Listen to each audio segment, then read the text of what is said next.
BF এর লগে কাজ করে বেস্টি যখন আমার লগে বাড়িতে সানা ওই বেস্টি রেডি হইছস নি রে ওয়াও নাইস মেকআপ বেস্টি আমি যাইতাম না তোমার কি তাকস বেস্টি আমরার ফ্রেন্ডের না বান্ধবী বাদাম নির্বিয়া বইলা কথা না গেলে হইবো রেডিও বিশাল লগে বড় সরো গাজ্জা লাগছে হ্যাঁ বলে যাইতো না আর আমারও মুড নাই হ্যাঁ রে গলি মার তোর বিশাল রে হেড তলে বলে থাকলে হইবো হেন জানিস নি কত হ্যান্ডসাম হ্যান্ডসাম ফুলাবেন থাকবো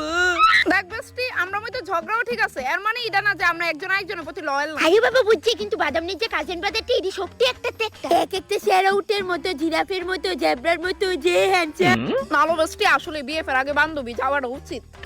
যে না লয়াল হ্যাঁ আরে বাবা বেস্টি তুই অনিতা কিতা লয়ে বইয়া গেছিস গা সময় নাই তো আর এই তো পিগমেন্টেশন वाला চেহারা লয়ে থোড়ি না পোলা দেখতে বিয়াত জামু আমি অনলাইনে অনেকটি ভিডিও দেখছিলাম র মিল্ক ইউজ করলে পিগমেন্টেশন দূর হয়ে যাবে হাই রে কি নোংরা লাগতাছে তাদের জিনিস না দিয়া তুই পারলে ইডা দে এটা আবার কি প্রোডাক্ট বেস্টি এটা হইছে ল্যাকমি পারফেক্ট রেডিয়েন্স সিরাম এর মধ্যে আছে 7% নিয়াসিনামাইড কমপ্লেক্স এর মেইন কাজ হইছে পিগমেন্টেশন দূর করো এই